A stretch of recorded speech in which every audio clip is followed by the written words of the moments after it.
this is going to be a special talk. Susan Avery got her PhD at University of Illinois in 1978. She's an engineer.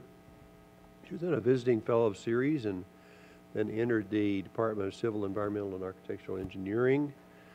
She showed a little flair for administration and became Associate Dean for Research and Engineering in that department, in the college. And her interests include structure of the atmosphere, wave dynamics, and she works a lot with precipitation. Her favorite tool is the Doppler radar, I think, right? Carries one around with her all the time. She was 1994 to 2004 director of CIRES. She then went into the campus administration and ejected from that orbit to become president of the Woods Hole Oceanographic Institution, one of the premier research entities in the United States. She has a lot of achievements. She may be too modest to brag about them, so I'm going to mention some that I noticed a lot. She created our outreach program, which we were slow to catch on to the fact that we have to have an outreach program. The federal agencies expect it. It makes us have an interface with K through 12 education, with the general public, and she chose wisely Susan Burr to run it. Couldn't have done better than that, in my opinion. And she also, as I explained last night in a little more detail, broke the barrier between CIRES and social sciences. She had to force that a little bit, but it worked very well, and we now accept it as a standard operating procedure. She's done quite a few other things too. She built up the size of CIRES, diversity of its portfolio, and I will let her give her own reflections now on her term.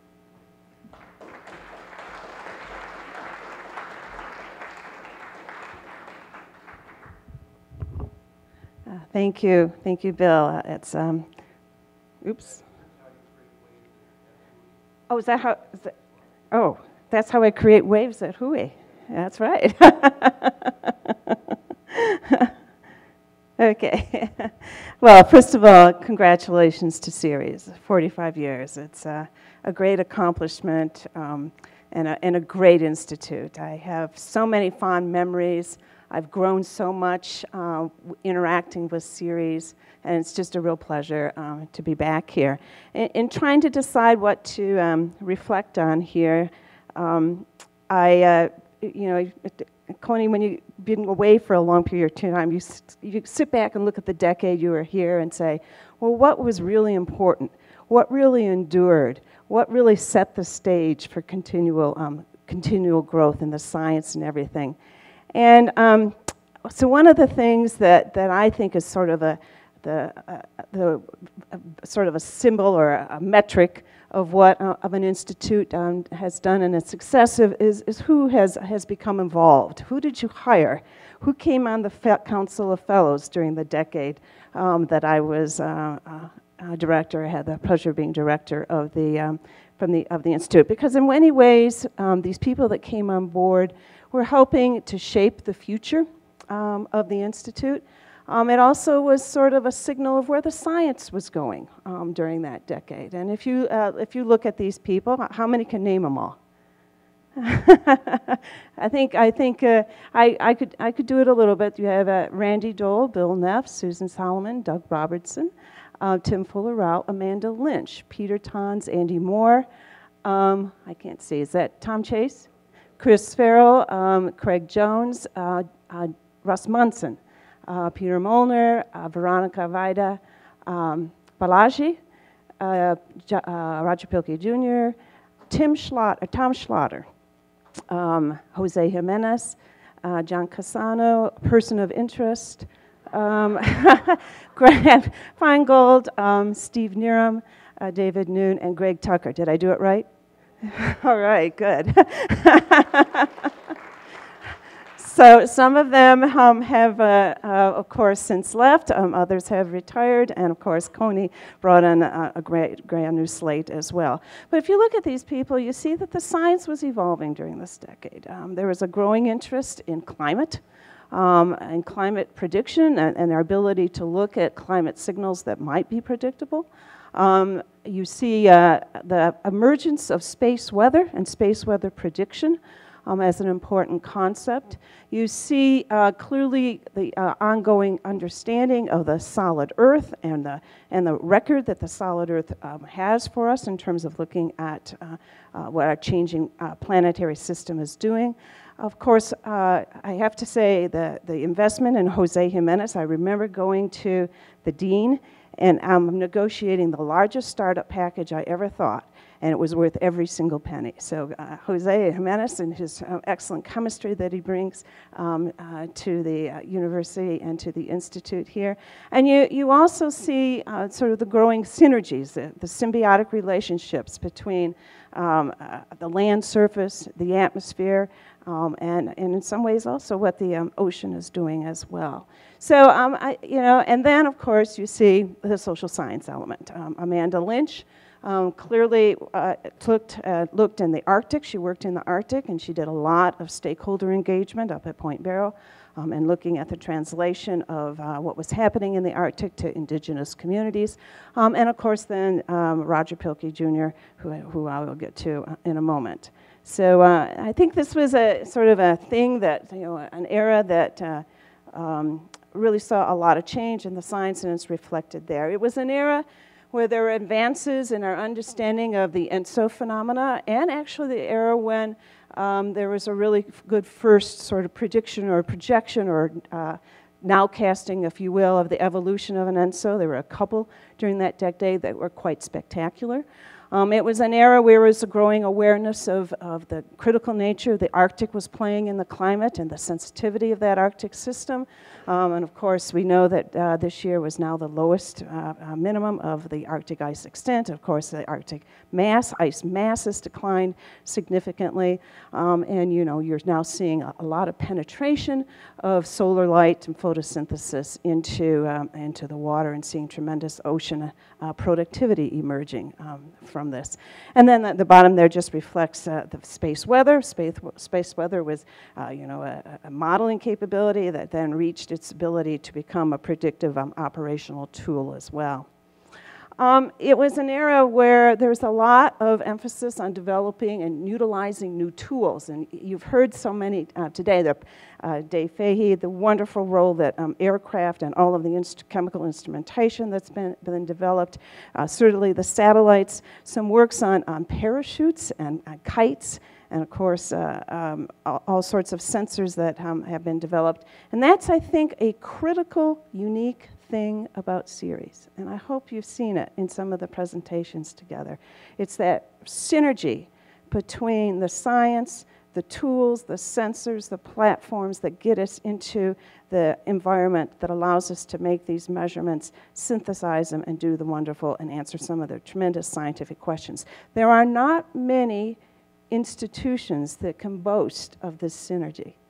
And I think CIRES is one of them, and I also believe the Woods Hole Oceanographic Institution is another. And it's a rare thing, and I hope that one endures throughout. I remember in one of our very first fellows retreats, we had a retreat and we said we're going to think of big ideas. And there were a lot of big ideas that came out, but the one that kind of captured a lot of imagination is embodied in this slide, which I took from that, and it's Bill Lewis's creation that captures our discussion on what were some of the real critical things that we thought were going to be in the future. And one of them was the water and the water cycle and what was happening in the changing world with that water cycle, and how you go about and follow the water. So this was a sort of a diagram that basically said, well, let's sort of think of what that pathway is and what kind of science can we do to help integrate that and really look at the relevance to managing one of the most critical resources in the Intermountain West, and that is, of course, water. At the same time, we were really fortuitous in saying, well, we have to bring social science. If we're going to talk about this water cycle, we needed to bring social sciences in. Social sciences in terms of the economics of the water, in the demography and what was going on in the land. And at that same time, we had an opportunity to bring Roger Pilkey Jr. here and really formalize a center in policy research. And certainly water is part of that policy framework. And I'm very, very pleased, very, very delighted that that center has now reached its 10th year anniversary. I remember working hard to get the little Grandview space, and I see it's still occupied there. You must be really crushed in there, but crowded in there. And of course, the two leaders of the center over these last 10 years are to be congratulated, Roger Pilkey Jr. and Bill Travis. I think they've done a wonderful job, and I see it continuing to nurture and become even more important. But one of the things that came out of this, sort of understanding of the water and the need to really look at the water, understanding it from a physical and a social dimension, was to capitalize on an opportunity that NOAA was doing in terms of these regional integrated science and assessments, the RISA program. And so a team was really put together here, and this is this team, and you can see it was a fairly large team to try to put together a very large proposal on the climate variability and what we were seeing in terms of water resources and the demand for water resources and what might be happening with water resources in the Intermountain West. And you'll see a number of people who worked very, very hard to get a proposal together. And the theme of that proposal eventually resulted in the award of one of these RISAs. And it was really to conduct research that benefited our neighbors in the Interior West. The Interior West was chosen as a common headwater region. It had documented extreme climatic variability. It had an expanding population. It had intense competition for resources across many, many diverse interests. And this cartoon represented the many diverse interests in terms of water supply in the Intermountain West, which really shapes the economy here. And this RISA program, again, has sustained over the time it's grown, it's developed, it's become really a very important outlet for getting scientific information to a great number of stakeholders in the Intermountain West who really rely on water or have to manage water in a very complex environment. And I will say the one thing that we were also very careful about is that not just to look at the water quantity, but the water quality. And it was really important, I think, in this RISA program to say water quantity and water quality had to be combined together to bring in the biological things. Connie mentioned this, the Innovative Research Program. It was something that was started in this decade, and I am so delighted. I went back, and last night I counted up how many projects have been awarded. And there have been 110 projects since its inception in 1999. And they cover the gamut. I kind of read through a lot of the titles. A lot of them were on tools that were being developed and tested in a prototype environment, trying to get some of that first data that would then lend itself to writing a new proposal that might get funded. It covers everything from looking at ancient coral reefs to understand the history of ENSO events to looking at the impacts of green infrastructure on the urban environment. It covers things from the large scale of climate change and impacts on ocean productivity to another one that caught my eye was bacteria, the role of bacteria in the formation of ice. So lots and lots of different topics, all of them very exciting, and I do believe that this is, as I've seen from many of the talks here, has really been a wonderful thing for CIRES. These grants from $5,000 to $30,000 that really seed new ideas. Some of them could be very high-risk ideas that would never garner funding until proof of concept. Bill mentioned the outreach program. Susan, is Susan here? Susan, congratulations. It's a wonderful, wonderful program. In this decade was the decade when the National Science Foundation put in a criteria 2 on our NSF proposals, and that was demonstrating the role or the broader impacts of the scientific work. So it was no longer just the scientific and technical merit of the proposal, but you had to also discuss the broader impacts. And having a focal point outreach program in the Institute that scientists could go to and work with, who are professionals, who knew about assessment and education, who knew how to bring together K through 12 teachers and work with scientists, I think has been a true asset in moving forward. There were other things that we did. We did a lot of outreach. The National Ocean Science Bowl we're probably the only institution landlocked that had a great National Ocean Science Bowl competition. Roger did an IMAX film on Mount Everest, worked on that. We worked with the Center for the American West. There's been advances, obviously, in the graduate program, and any number of outreach activities that I think have shown their value in transmitting and communicating the science and in developing partnerships in K through 12 areas. CIRES has been blessed with an outstanding staff. This is the staff at one of the last staff retreats that I had as a director. I think it also capitalizes on what Coney mentioned on CIRES knows how to do a good party. You can see that CIRES has fun along the way, and CIRES has some great parties, but this is my encapsulation of Coney's CIRES boat there, of the pull and the push. We couldn't be running the ship without the great staff that's in the Institute. In closing, I think that the Institute has, through Coney's leadership, has positioned itself to the future.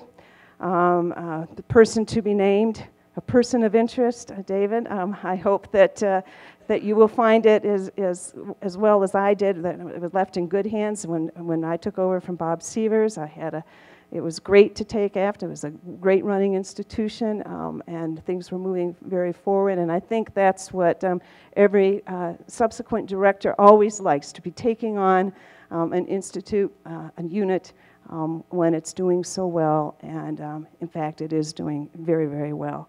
I was really pleased to see that the work that I did post-directorship is still here on the energy initiative, has blossomed into an energy initiative here at CIRES. I know that you're looking forward to new space, which is great. And so, Dave Fahey, I hope that you will enjoy being director as much as I did, as Coney did, as Bob Sievers did, and I'm sure if Carl Kisslinger and Chris Harrison were here, they would say the same. So thank you all for this wonderful opportunity to share some moments with you, but also for giving me 10 years of glorious time.